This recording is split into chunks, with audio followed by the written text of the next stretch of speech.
Thanks for watching this edition of the Fox 7 Austin Crime Watch digital exclusive. I'm Dave Froehlich. We're taking a look at some of the crime stories that have recently made headlines in our area. Well, we're learning more about what happened during that shooting at the Austin Central Library on October 25th. One man is facing several charges after police say he shot one person on a bus, then another inside the library. Fox 7 Austin's Jenna King has more. A heavy police presence surrounded the Austin Central Library Saturday afternoon. For Sarah Gilson, spending time there is nothing new. Today was terrifying. My intention today was to film a fun little library vlog at the Central Library since I had some work to do this weekend before a Monday deadline. That plan went sideways quickly. The Austinite, who creates reading content on social media, says libraries have always been a safe space for her. I have always gone to the library. I remember walking home from elementary school and waiting to get picked up at the library. It's always been a very safe and important place for me. I don't think there's been a time in my life where I don't have a library card. But that sense of safety quickly changed. A library staff member walked up and said, "Hey, there's a situation happening in the floor above us. We are evacuating the library. So go on and get out of here." Just one floor above, police say 55-year-old Harold Keene opened fire inside a bathroom, shooting Nicholas Berry in the wrist. Berry told officers Keene was upset about people closing the bathroom doors. Court documents revealing Keene intended to shoot all three men in the bathroom and even picked up a shell casing from the floor after firing.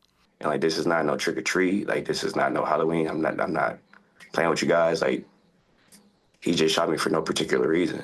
Investigators say before the library shooting, Keene pointed a gun at a woman and child on a Cap Metro bus, then shot another passenger. Others claiming to see him eating what appears to be a bag of meth.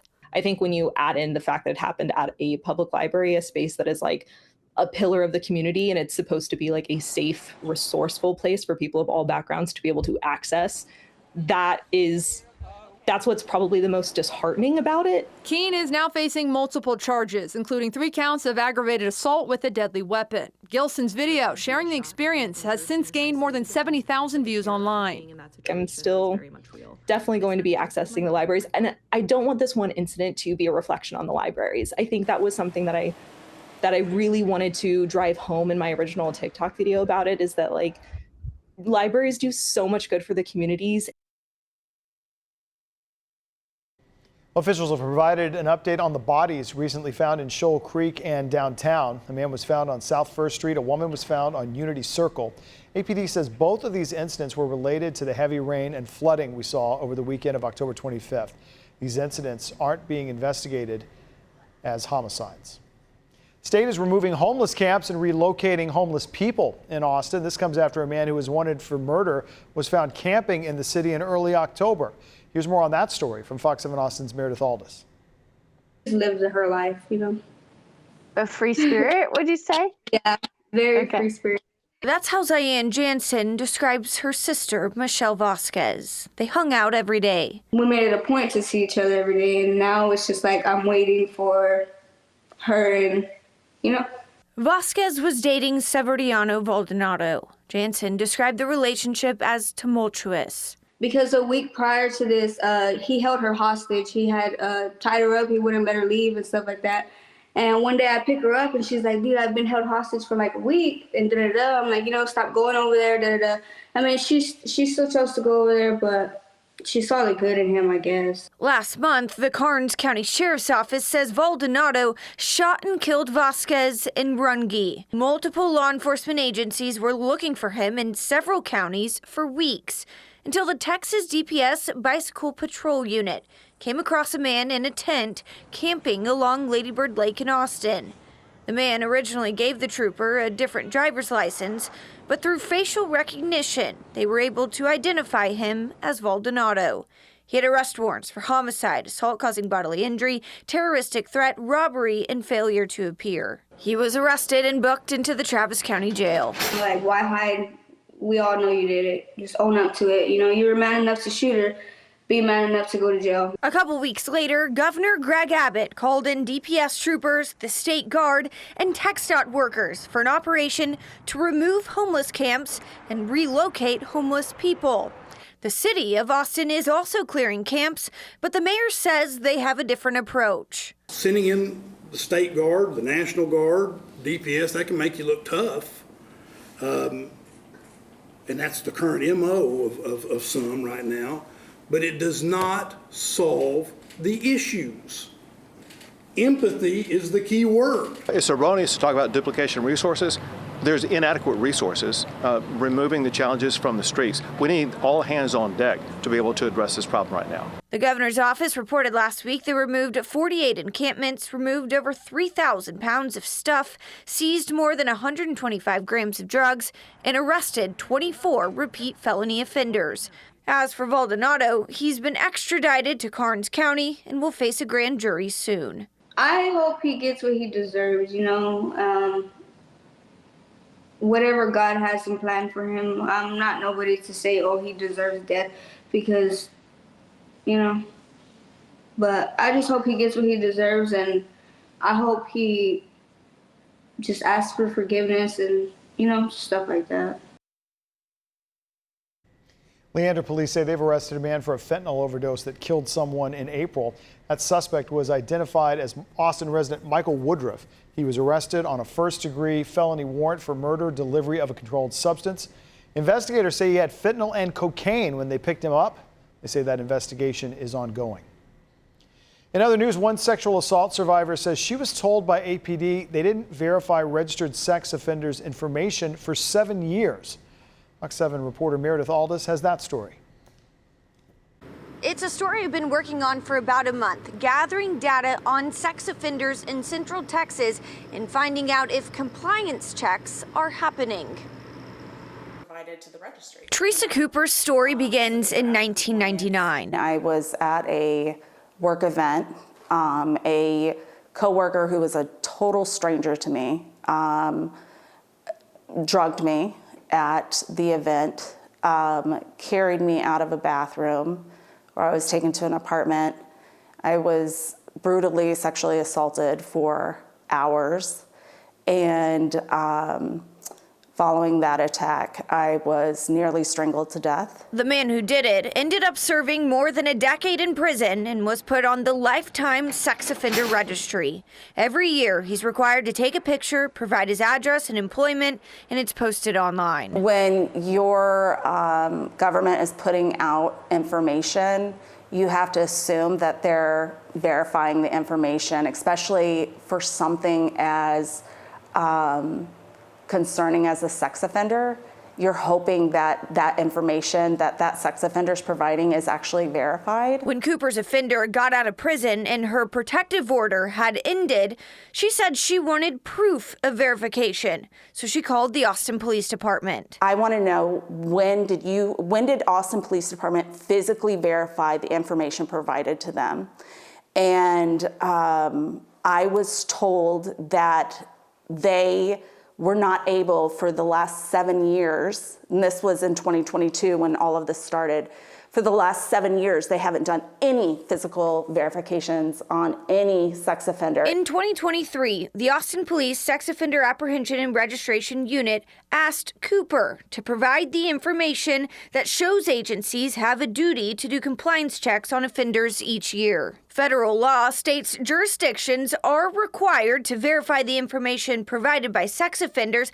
It doesn't specifically say how it should be verified. Cooper says she couldn't believe APD wasn't going to homes and checking to make sure these people were really staying there. Does it make you nervous, though? Technically, he could be living right next to you.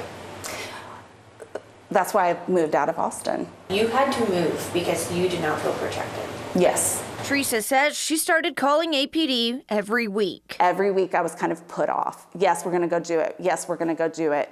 It didn't happen until 2024, where they actually did a physical verification. 2024 is when the Austin Police Department said they did residence verifications for around 900 registered sex offenders. And of those, they found that about 1 in 5 were out of compliance. 54 warrants were issued, 20 people were arrested. This is not just a sex offender and sex crime victim problem. This should be a problem for every single person in the community, in the state, that they could be living next to someone that is not in compliance, or they could be working with someone that is not in compliance. In a statement, Austin Police says they've been doing compliance checks and continue to do so.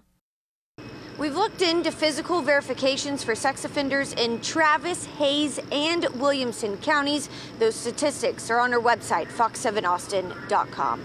Reporting from APD headquarters, Meredith Aldis, Fox 7 Austin News. Those two victims were robbed and assaulted during Formula One at Circuit of the Americas in Austin. One suspect was arrested, but police believe she didn't act alone. Here's more on that story from Fox 7 Austin's Katie Pratt. Austin police officers got calls about a robbery and assault at the Circuit of the Americas during Formula One.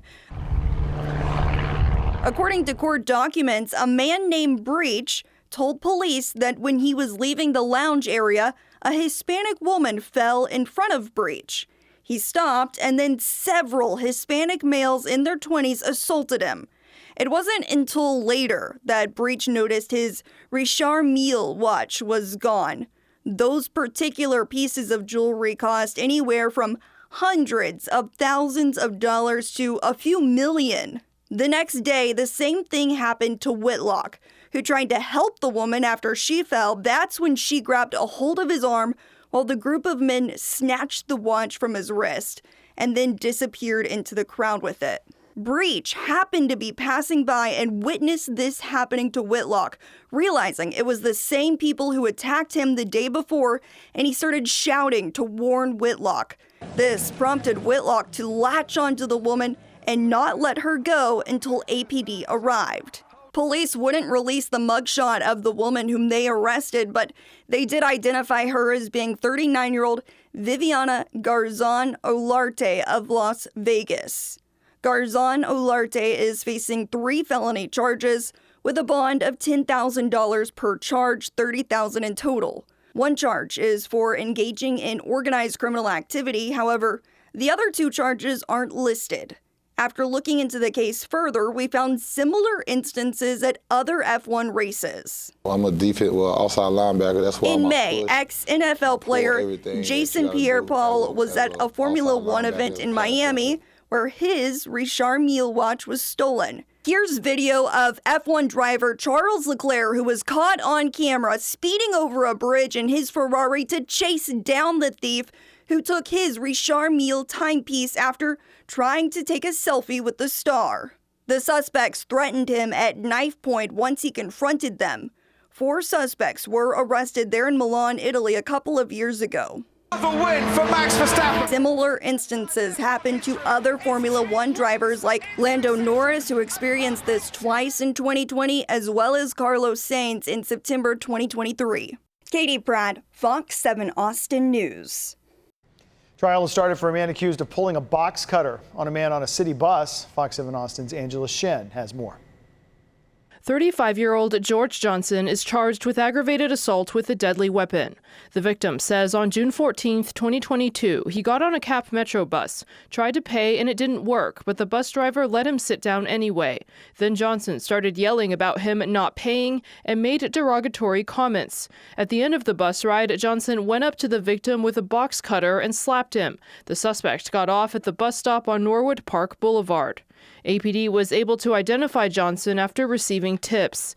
After the victim spoke in court, prosecutors called on a woman who worked at an extended stay where Johnson was staying. She says he made derogatory comments when he saw a man wearing a dress.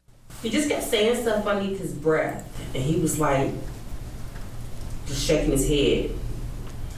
What was he saying under his breath? He kept telling her, he was like, this, excuse my language, he's like, get this away from me. Away from me. So I said, calm down, I'm gonna get him to move. 2 officers and the lead detective on the case also took the stand. At one point during the hearing, Johnson said, "I don't think the trial's very fair," and the judge said, "That's what your lawyers are for, your side hasn't gone yet." The jury also saw grievances Johnson wrote in jail about not wanting to be in a cell with gay people. The state says for a hate crime, they have to prove he has bias, but the defense argues he was worried about being assaulted. Court records show in November of 2023, Johnson was found mentally incompetent and ordered to stay in a mental facility. In April of this year, his competency was restored. Angela Shen, Fox 7 Austin News. It's been a breakthrough in a string of sexual assault cases out of Bastrop County that had remained unsolved for almost 30 years. Fox 7 Austin's Katie Pratt has that story. All these years later, the Texas Rangers are identifying a serial rapist suspect in Bastrop County, which closes at least 3 unsolved cases involving the rapes of elderly women in their sleep. Investigators believe Emery Earl McVeigh of Smithville is responsible. McVeigh is dead. He was 48 years old when he died in 2010. The most recent report that has been linked to McVeigh happened back in March 2005. An elderly woman was asleep at her home in Bastrop County when an intruder broke in and sexually assaulted her. She reported it to local police. They collected DNA evidence and submitted it to the Combined DNA Index System, also known as CODIS, which is basically a national database used to cross-reference DNA through the Texas DPS Crime Laboratory Division. Okay, so months later now, in October that same year, the DPS Crime Lab in Austin got a potential match with a similar unsolved case from the summer of '97, where a man broke into a home in Smithville and raped an elderly woman. A year later, another result linking the DNA to a third cold case from July 2005 with the same narrative. That's when authorities realized they had a serial rapist on their hands who was attacking elderly women in Bastrop County. Investigators continued to collect several samples from potential suspects, but none of those came back positive. The case, it went silent for 16 years. In 2021, the Texas Rangers deemed the case eligible for testing through the Sexual Assault Kit Initiative, also known as the SAKI program, which had been around for about 6 years at this time. It gives agencies the funding and allows them to dig deeper into unsolved cases like this. Then, Bode Technologies starts conducting advanced testing and genealogy research on the samples from these 3 cases. We've got 1997, 2004, and 05. Then fast forward to August of this year, the results return a positive match to McVeigh, who has been dead for more than a decade and no arrests were ever made. He did, however, have a lengthy rap sheet in Central Texas, including several convictions for burglary and things like that. The Texas Rangers, Smithville Police Department, and Bastrop County Sheriff's Office are a few of the agencies who are credited with making this identification and solving these cold cases nearly 3 decades later. I'm reporting in studio. Katie Pratt, back to you. The first time in a decade, Elmer Wayne Henley has been under consideration for parole. The board will determine if Henley, who's one of the nation's most notorious mass killers, should be released from prison. Here's more from Fox's Randy Wallace. Picture was taken the weekend before he disappeared. He was 13 years old, so he barely had just started junior high. He had a bicycle that he was proud of, and he rode it everywhere. After Stanton Draymala was murdered, the awful truth about what Elmer Wayne Henley had done to 28 boys from 1970 through 1973 came to light. He knowingly, intentionally marched over 20 young boys to an excruciating, torturous death. They were sexually tortured, they were beaten, and they were just in an incomprehensible manner of death. And he knew it, and he played a major role in that. Henley put a lot of damage into our family, and it's been difficult. You know, it's been a very hard road. In 2015, Stanton's parents and sister were instrumental in getting a new law passed. It allowed the parole board to consider infamous killers like Elmer Wayne Henley for parole just once every 10 years. I was so proud that we got the bill passed that gave this opportunity to do the 10 years. 10 years have passed. On Tuesday, the parole board will hold a hearing to determine if Henley should be paroled. We have a life sentence, the 3 of us. Why should he have the privilege of freedom after what he's done? This man should be locked up in jail until the sun sets. I hope to outlive Henley. Just by a day. That's all I want. I want to see him rot in jail. That's my primary wish in life. And I think I'm going to do it. Thank you for watching the Fox 7 Austin Crime Watch YouTube exclusive. Our Crime Watch stories run each Monday. Fox 7 Austin News at 9. For more on the stories highlighted in this episode, you can head to our website, fox7austin.com. Also, don't forget to subscribe to the Fox 7 Austin YouTube channel. You can also stream all our content and all our newscasts with our Fox local apps. They're free to download and available for your phone, as well as connected TV platforms like Roku and Apple TV.